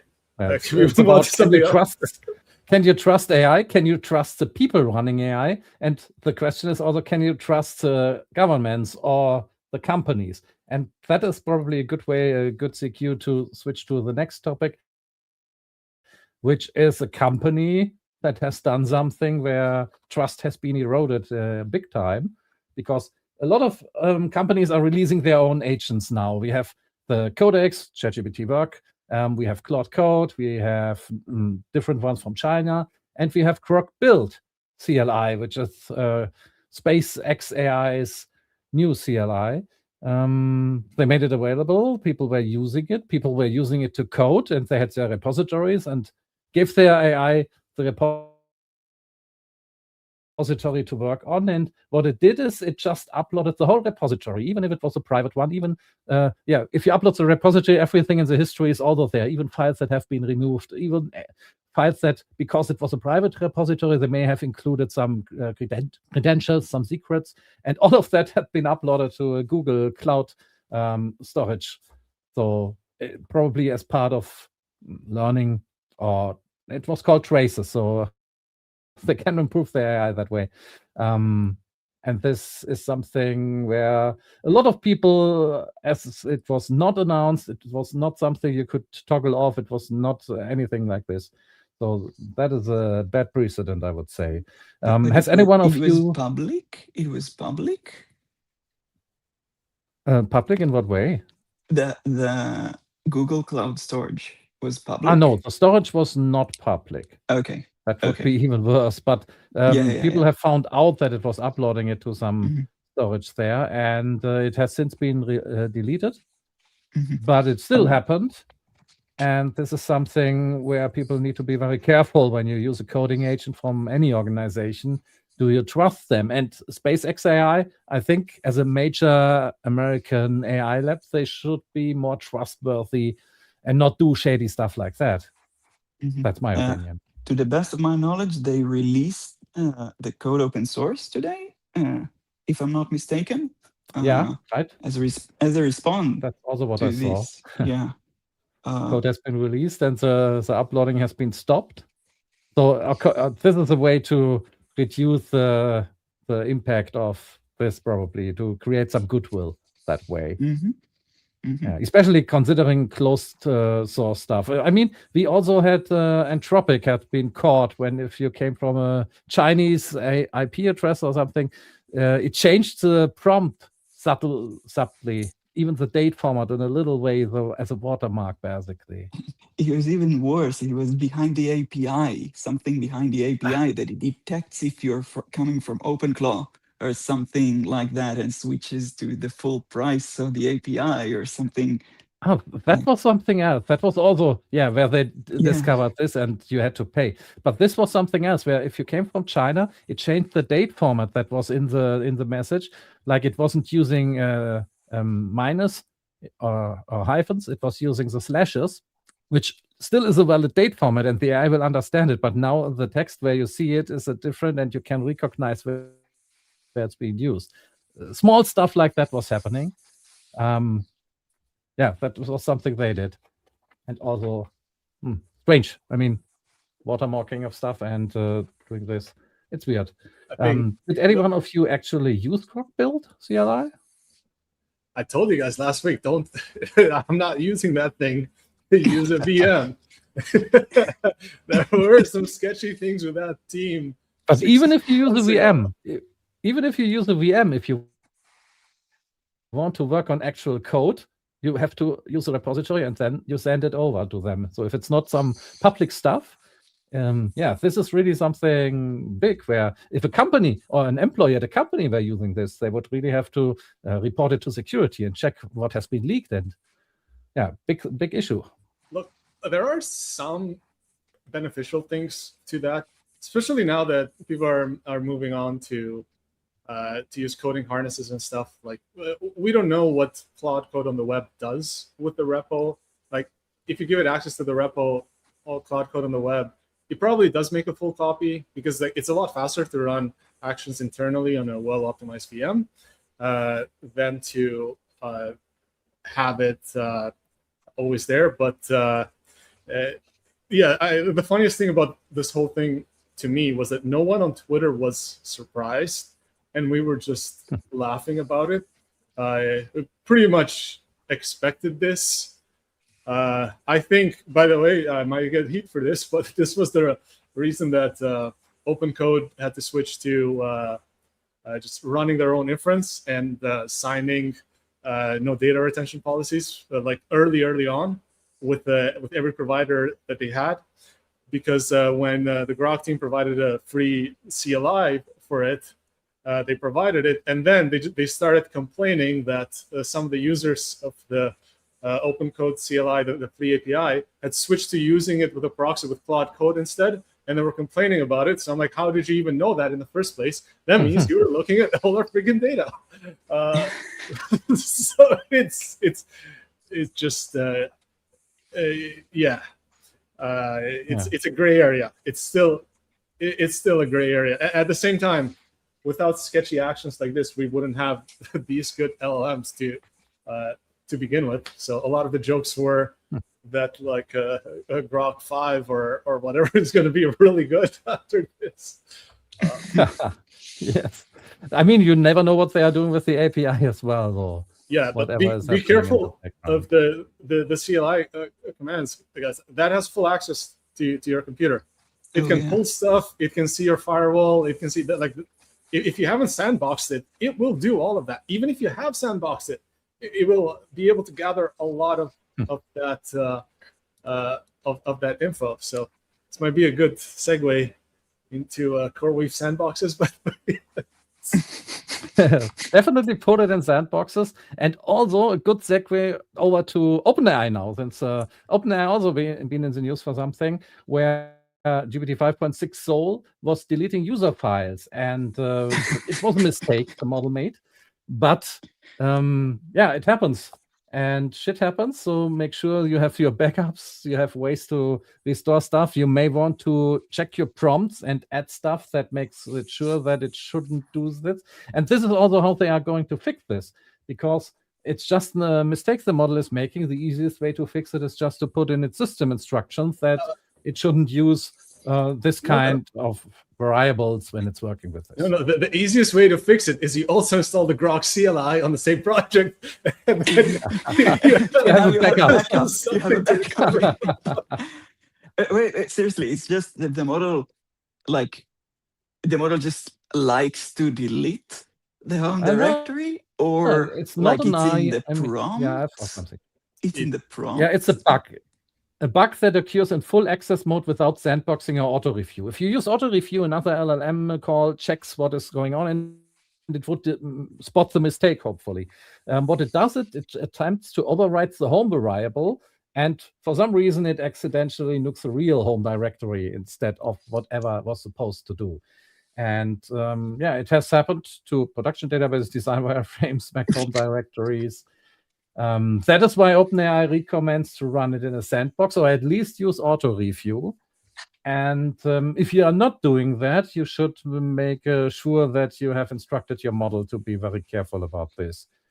So I ran into similar stuff where it was doing something. It ran some tests in a different repository, but some variables were still pointing to the home directory. And in that case, it was affecting the real stuff and not just its test.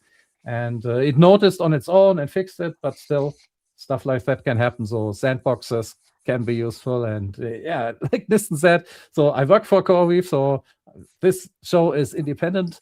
They are a sponsor, but we are not making this an advertisement show. But yeah, we have sandboxes in our portfolio as well. So put your agents in safe spaces. One thing, because the Soul does tend to, I don't know if it's the architecture of the model, the training data, the way it picks experts, or the way that the speculative decoding works. You're going to assume they have all of that. Once in a while, it just does something very stupid. And I feel like if it was cleaning up a repo and it decided it had to delete some stuff, once in a while, it might just shoot some command that just RFs the whole thing. And it's interesting that from their announcements, they said that they just sent a recommendation, so there wasn't like a fix on the CLI. So that means it's intrinsic to the model itself. So yeah, that's why I would keep Soul on a leash via a different model. I think we are also seeing a lot of reports like this because now there are so many people using this thing, and not everybody of the 9 million users is as deep in AI and how to handle the models, how to prompt it, how to restrict it. That especially now that the ChatGPT app is basically the ChatGPT work app, where so many people are using it and telling it to do stuff on their computer. It's great in computer use, but it's still yeah, it makes mistakes. I mean, people make mistakes. We have all made mistakes, and oh shit, I deleted a file I shouldn't, or I moved something where I shouldn't go. The same can happen with AI. So the same principle as always. Make sure your stuff is backed up and be careful with the stuff that matters. But it's amazing to see the progression. In February this year, there was 1 million users, and it accelerated to 5 million, 6 million, 8 million, 9 million in July. And from 7 to 9 million, that was in just 2 days or something. So it's amazing to see how quickly the adoption has been happening, and so many people are using it, despite so many people also saying Fable is the best AI currently still. But it is about access, and yeah, I can use my subscription from OpenAI with my Hermes agent, so I'm using it all the time, billions of tokens churning. Unlimited, man. Unlimited. Every day you get a reset. Resets, yes. Unlimited tokens, man.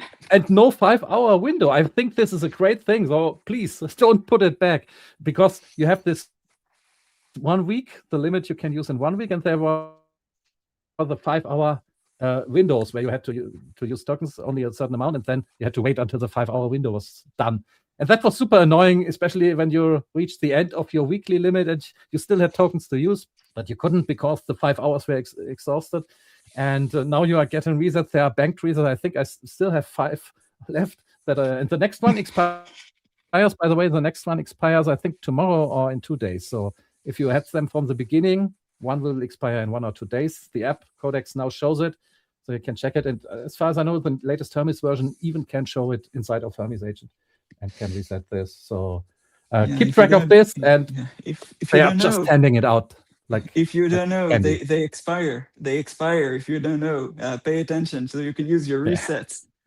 Or you're gonna get a new one tomorrow, but like just in case, like they expire. Yeah. Not that bad if you get a new one. I'm using fast mode on extra high, so all the time, and I see it depleting, and bam, it's full again, new reset. So this is also something, the economy right now, the token economy is a bit, it's not the way it will be in a month or 2, maybe. I mean, I hope intelligence will become so cheap that it's hard to measure, but we can't take this for granted, especially now that they are fighting so much. Here's Fable, here's Soul, use whatever you want. Let's see how it shakes out in the end, because also companies are reporting a lot of spend, especially because companies don't use these subscriptions. They usually have an enterprise account where they pay per token, and there's not just here $200 per employee, and that's it. But there it is looking very differently. And yeah, let's see how this shakes out. But since time is running out and we have still some stuff to cover, this was also an interesting release by OpenAI, where they are shipping now a hardware, or not shipping anymore because it's sold out, a hardware product, the keyboard for Codex, the micro keyboard where you can turn a knob. I'm not sure this was what the AI created for the image. I'm not sure this is the exact one. I think it looks a bit different. No, it doesn't look like this. Yes, it's so this was an AI interpretation, but it has a knob to tune the thinking, the effort level. So it looks like OpenAI is thinking this is something you have to adjust on the fly all the time, instead of going away where the AI can determine this, which I had hoped that we would get, because we have so many models, so many modes to use it, and it's getting confusing for a lot of people. And many people are just using the highest level and saying, okay, I don't care about anything else. I don't want to think for every request about which one to use and so on. Let's see how this is going. But is this a device you would be interested in, or is it just a gimmick that they did because they could? Sure. Yeah, I'm not sure. Why would I need such a device? What do you guys think? I have ordered one, so we'll see what it's going to be like. I think it's one of those that I think Dominic from OpenAI said, like, he can't imagine not using it anymore. So, like, who knows, maybe it will be different. But I think there is something about just finding different form factors for different circumstances. Like, I don't expect that, it will be game changing, but I'm all for little gadgets that could change things. Yeah, especially with things like voice, and with, you saw these weird devices which look like you're in a hospital or something. which you can talk to in the office. Yeah, I think it's cool. Like it's worth trying things out. But have low expectations, and it's not like okay, it's not good to be so wasteful and spend like $230 on the device. But on the other hand, there's like 1 month of one year subscription, so it's not gonna if you're doing that, you're not gonna go bankrupt with this. I think I would want more buttons anyway, and then it would soon be a full keyboard. They're selling merch. I don't know who their marketing is. I think they're doing a great job. They got Gen Z to call it chat now. So instead of calling it your Twitch chat, you just call it ChatGPT chat. That worked. They're selling basketballs. Yeah. This is very, very interesting. Okay, so this is not something I would order, but if I think it's a great idea, and if Peter reports that it is really useful, I may tell my agent I want one like this and just find hardware that could be repurposed with agentic support to become like this. Maybe that would be one thing. Yeah, the other stuff regarding OpenAI, that it is now available on WhatsApp again in the European Union. I mentioned that they are having this automated red team effort. I think what I want to show you still basically at the end of the show is we still haven't done our this week's buzz. And I want to show you some Wolfbench results for Soul, because I found something interesting I didn't expect. It's always with benchmarks. So let's go to this week's buzz.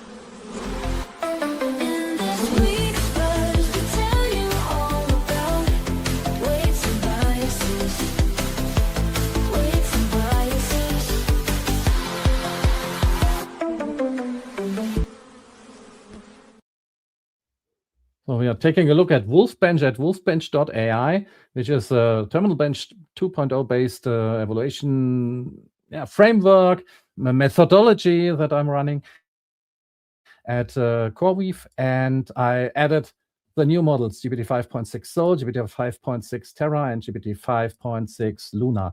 And the page is an interactive display of the results of the benchmark, so you can toggle a lot of information, and we are just looking at Terminus 2 and Hermes agent for this now. And from left to right, it's sorted according to the best one, especially if we just sort it like this. So right now, these three models are at the very top of all the models I have tested, which are here. The thing is, I added something, a 3D visualization for this, which also shows you the amount of tokens and the cost for this thing. So it has a lot of information in the view, but the thing I wanted to show you is when we compare 5.6 to GPT 5.5, it is interesting that GPT 5.6 Soul, if we are using it in the Terminal Bench benchmark, it cost $365 for the 5 runs I did. $365 compared to the $497, almost $500 for GPT 5.5. This was on max thinking level, so it's even higher, while extra high was more expensive and had a lower score. So the score also changed a lot. Let's just remove Hermes agent and just look at this one. So 85% on the benchmark across these, and it managed to solve 97% of the whole Terminal Bench 2 benchmark. 97% of the tasks were solved in at least one run. And in every run, it solved 71%. 71% of the tasks, these are absolutely saturated. It always solved them. With Terra, it was only 65%. And with GPT 5.5, it was 60%. So you see the jump in capabilities. And the thing that surprised me is just surprise that it was cheaper to run GPT 5.6 Soul on max thinking and get better results than if you were using GPT 5.5 on extra high, which was the highest thinking level it had. So max was just added with GPT 5.6 Soul. And the thing why that is happening is because of the output tokens. GPT 5.5 had 12 million output tokens, and it was just 7 million with GPT 5.6 Soul. So it is more token efficient. Even on max mode, it was more token efficient than extra high on GPT 5.5. And if you look at Terra, $309, so that is much less expensive, of course. But the Luna is even cheaper. It costs half as much as the Terra model, and it still achieves 77% on average. So it's very close to the other one. It's also a good model. Yeah, it's much cheaper than Gemini 3.5 Flash, which cost a lot because it got a great score, a Flash model. It was thinking like crazy.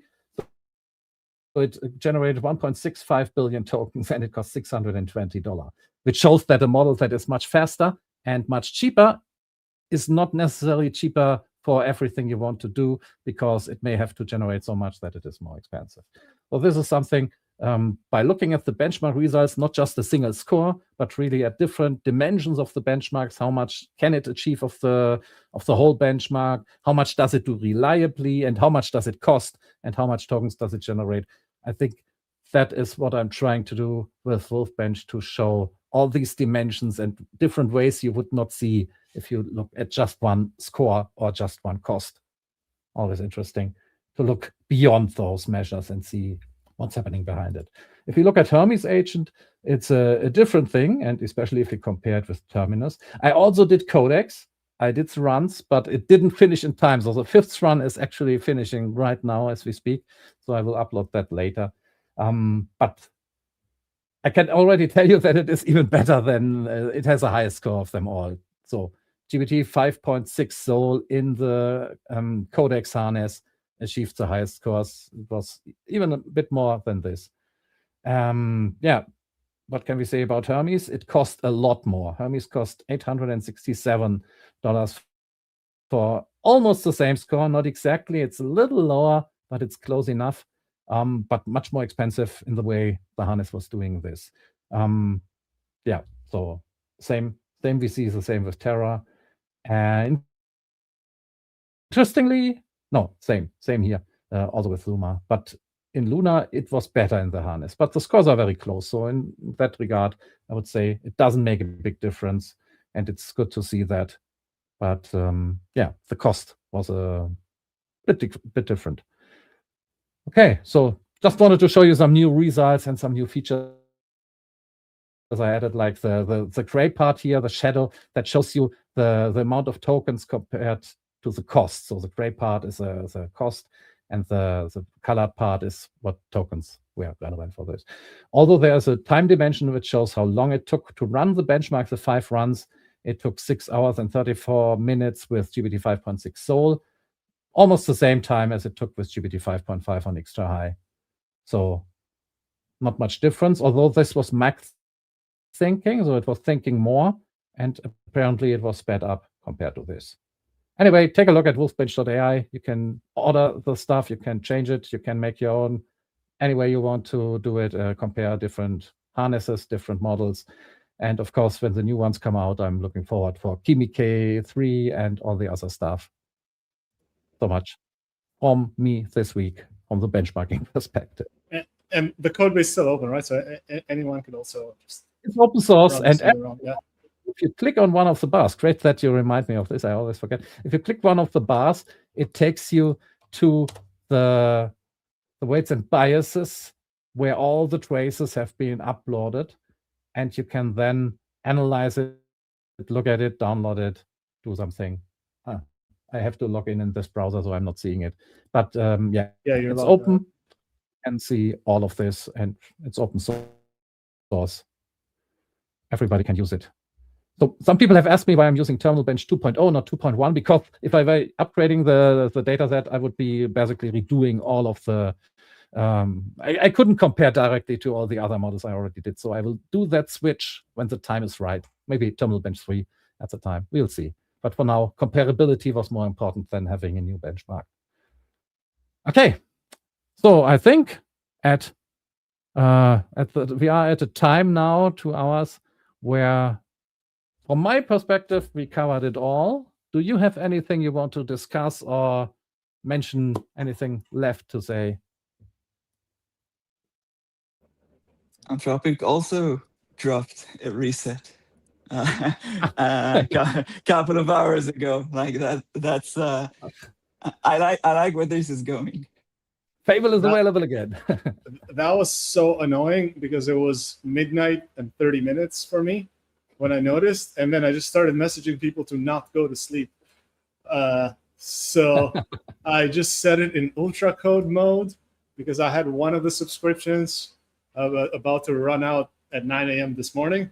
So I just sent it off to just use up use it up because it was gonna yeah, they're gonna have to leave that model in, because if they make people pay for the API, I ran the API because I needed to complete something, and I just needed one last thing that was pretty critical, and I ran it for about 10 minutes and $22 just for 10 minutes of work. I mean, just to finish something up. Just doing the benchmark, it was $11,000 for the Fable benchmark, and it didn't even get the better score because it refused so many tasks. So yeah, that thing. But if you have resets, tell your agent to monitor the resets. I did, and Amy is already in my daily briefings. She always tells me, okay, next reset in 2 days. The tokens, you have so many left.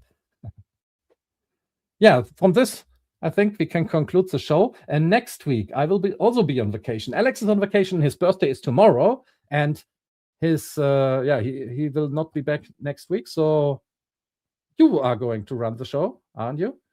So next week, tune in to see Yum. And who's going to be there? Nistan, LDJ, Peter, you too? I'll be there. We're gonna have a party. Yeah. Got you covered. Parents are gone. It will be one of in a long time. It will be an episode I have to watch myself as a viewer and not be part of it. But yeah, I'm looking forward to it. You will rock it. And thanks for being here today. Thanks everybody for tuning in, and have a great week. Have fun with the new models. Open source for the win, and enjoy. Take care, and bye-bye.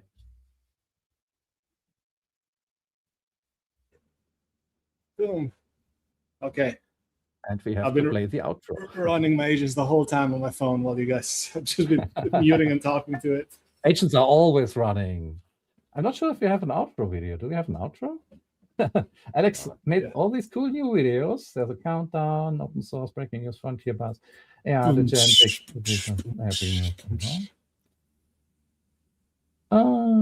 I don't see it. Maybe there's even more stuff here.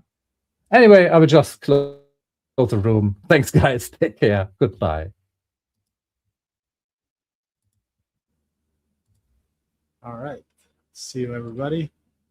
Let's just see if my